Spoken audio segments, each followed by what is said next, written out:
With the news of Spider-Man 4 getting the title of Brand New Day, it got me thinking back to Holland and his 3 Spidey films. And you know, there's been such a hostility towards Tom Holland and the MCU's version of the Wallcrawler pretty much ever since Far From Home. Which is odd, since when Holland first arrived on the scene in such a now iconic way back in 2016's Captain America Civil War, he was met with such praise and instant acceptance. But something broke in people when Holland's second solo entry as the Webhead released. That mainly being the Iron Boy Jr. remarks. And hey, I hear you and even agree, but with all that said, I'm about to say something super controversial, especially for someone of my age, who actually grew up with Tobey's portrayal of Peter Parker. Out of all 3 live-action Spider-Men, Tom Holland is my favorite version of the character. Yeah, I know, you probably hate me for saying that, but it's just how I feel. Pretty much ever since Homecoming. However, as much as I love Holland's Spidey, I'm not blind to the faults that bestow this version of the character, and for the most part, I agree with them. Common complaints are, he's too reliant on tech, he never fights his own villains, cares too much about being an Avenger, tries to take on the legacy of Tony Stark, doesn't have much true fighting skills, and most of all, is too chipper. And of course, with his films themselves, everyone says they're too safe, lack true emotional weight, visual style, and tonal balance. Ned, MJ, and May are all background characters without true identities. You know, wants and needs, or for better phrasing, character motivation and growth. Aunt May isn't just okay with Peter risking his life every day, but actually helps him and encourages his choice to be Spider-Man. And probably the biggest and most common complaint of all, no Uncle Ben references, except for the suitcase in Far From Home that gets blown up and then used as a punchline for a fucking joke. So here's my 2 cents on all of this, and Mr. Holland himself. I think the Iron Boy Jr. remarks are valid, but overdone at times. I wish he didn't rely on tech so much, or at the very least have it be tech he himself made. I like the creative twist they took with Mysterio and Vulture, but do wish that Peter had an actual connection to them. Because at the end of the day, they really are just turned into Iron Man villains. I honestly think that in the context of the MCU, him obsessing about being an Avenger as a 15-year-old is realistic and nice for the time when his first few movies came out. Because we haven't seen a Spider-Man movie set in a universe with other heroes. Him trying really hard to live up to Tony's legacy isn't necessarily the worst idea, but was written to be made of more importance than it should have. Instead of legacy, it should have been more of a motivator to live up to the potential Peter sees in himself, with the gifts he has, rather than thinking about what would make Tony proud. His fighting scenes aren't the most creative or exciting compared to the other 2 versions of the character we've seen, but there's definitely some standouts. Such as the final fight with Vulture at Coney Island in Homecoming, the final fight with the Mysterio drones in London and Far From Home, and the 2 Holland vs. Goblin fights we got in No Way Home. And my biggest complaint when it comes to the fights in these films are the overabundance of CGI they have. But that's more of an MCU problem than anything. When it comes to the tone of the films, they do tend to steer away from more emotional or compelling ideas. Usually undercutting everything with a joke, especially No Way Home and Far From Home, where I believe Homecoming balanced tones perfectly and did have emotional stakes. But I do think there are some solid impactful moments in Holland's trilogy. Homecoming has the scene where May and Peter talk about losing the Stark internship, and the scene where he has to pick himself up from the rubble. In Far From Home, we have the scene with him and Happy in the plane, and No Way Home has May's death, and then the 3 Peters talking on the rooftop, or even Andrew saving MJ. But it still feels like, more so Holland's last 2 films in his trilogy, there's a lot of emotional storytelling left on the table, in service of wacky unfunny humor. Homecoming has a visual flair, but it's an obvious ripoff of John Hughes, and with No Way Home and Far From Home, you get little flashes of style, like the Mysterio illusion scene and the moment when Peter's Spidey sense goes off in No Way Home. But the rest of the last 2 movies don't look all that good in my opinion. I loved Ned in Homecoming so much, and then they just made him unrealistically stupid in the next entries. And when it comes to MJ, I could literally make a whole video on how Zendaya, you know, a multi-award winning actress, has also been wasted. In fact, we're going on a tangent because it actually irritates me that much. Zendaya is exceptionally talented, just like Holland, and they never really seemed to know what they wanted to do with her character. And they tried so hard to separate her from any MJ we've seen before without actually giving it any payoff. And I wish they did, because they set up some incredibly interesting aspects to her. Most predominantly, that being having a horrible relationship with her father, which we have seen with other incarnations of the character before.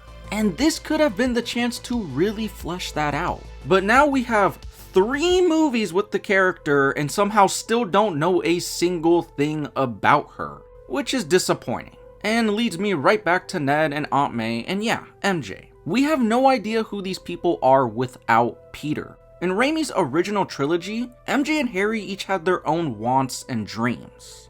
MJ wanted to be an actress and Harry wanted to live up to the Osborn legacy.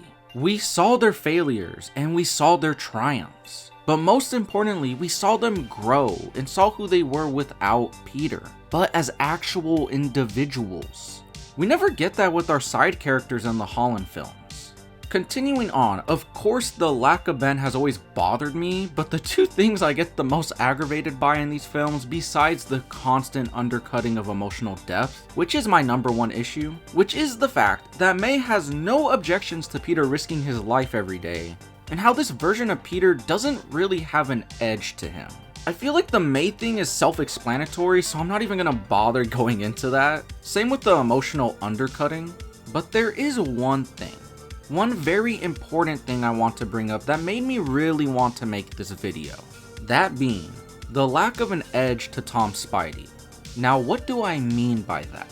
Well, I certainly don't mean edgelord. What I do mean is that Peter Parker is a pretty angry guy a lot of the time. And he's very snarky as Peter, not only Spidey. In the comics, if Flash gave him shit, you bet Peter was gonna come back with a good one-liner.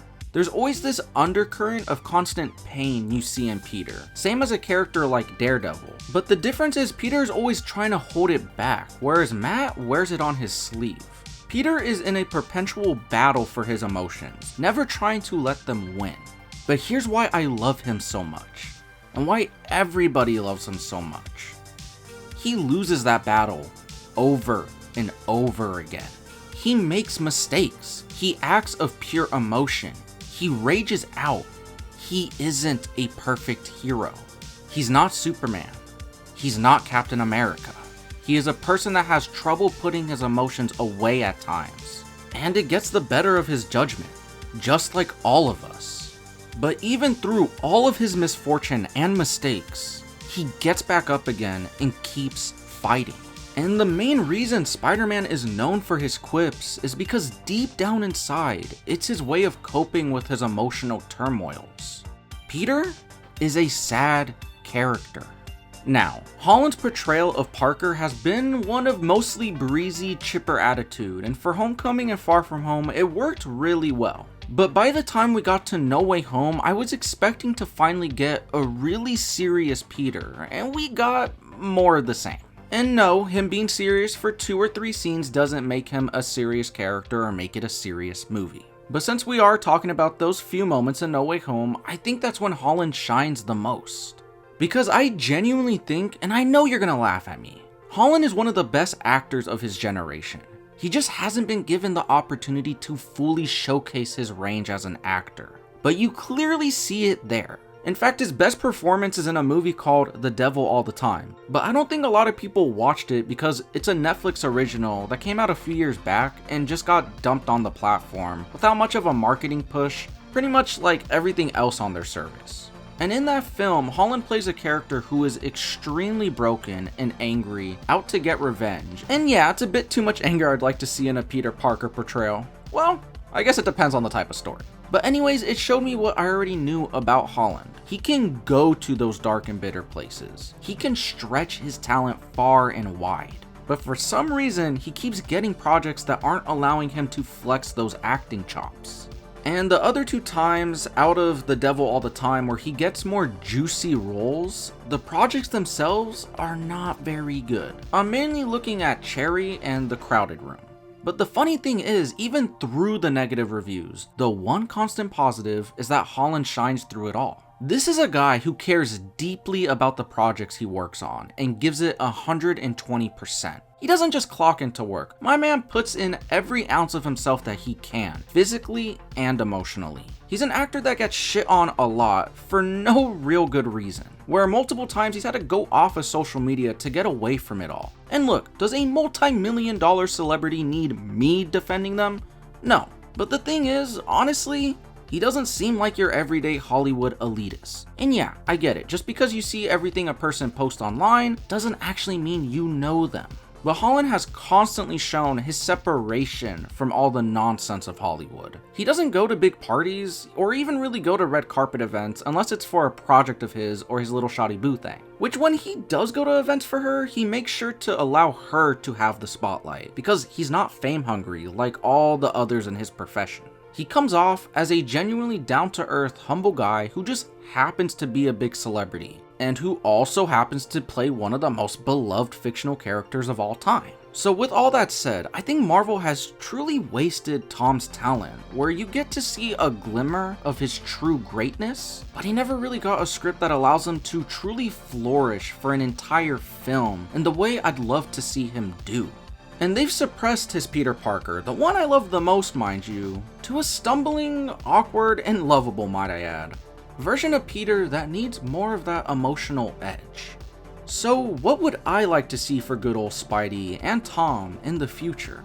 I want a narrative that is grounded in New York City, where Peter isn't trying to be an Avenger, but may want to work with the likes of other street-level heroes like the Defenders. He's back with MJ and they flesh her out as an actual character with depth and nuance, and actually use the gift that has come from above, that being the fact that these two are in a real relationship, to use that and take advantage of it in the script. And I'm a sucker for a good love story. I want a film based around these two having to navigate an adult world together and the financial and emotional struggles that come with those kinds of responsibilities. Really diving into why they're together in the first place. Keep Ned and explore what he wants outside of his life with Peter. Allow Uncle Ben to have some presence. It doesn't have to be the biggest one because we're kind of already behind at this point. Give him a villain that can actually connect to him in some way, with action set pieces that are real and use his abilities in creative ways we haven't seen before on the big screen. But most importantly, give Holland a movie where he has to fight against his emotions, and as the story progresses, slowly starts to lose himself to it. Now, I don't want that fanficky, over-the-top dramatic storytelling where there's no room for humor whatsoever, because I think that was a big detriment to the first Amazing Spider-Man movie, where they had such a somber movie and didn't pay it off by having a more hopeful ending. Spidey is a character built on hope, like many heroes, but especially him. And if they are able to put him in a dark place where he is able to overcome it by the end after he fell victim to his pain over and over, that would make for such a satisfying tale. But yeah, that's all I got for today. Here's to hoping we get to see that version of Tom Spidey soon someday. And hopefully, he gets the chance he deserves to show the world he really is capable of being the best Spidey. Alright, thank you for checking out the video, I really appreciate it. But I also did want to mention that I actually have made a short film. It took me almost a year and a half to make, and will it be the greatest cinematic feat you have ever seen? No, but I poured my blood, sweat, and tears into it, and most importantly, all my friends came together to really help create my vision and finalize it. And for that reason alone, I think you should go ahead and give it a watch, because I am eternally grateful for all their help. Which, it's funny enough that I'm actually tagging it in this video specifically, because the whole idea for the short film was, what if I made a Peter Parker story without Spider-Man? So hopefully that can give you a bit of an expectation on what the tone would be like, and if you want to check it out, you can go ahead and click right here on the right.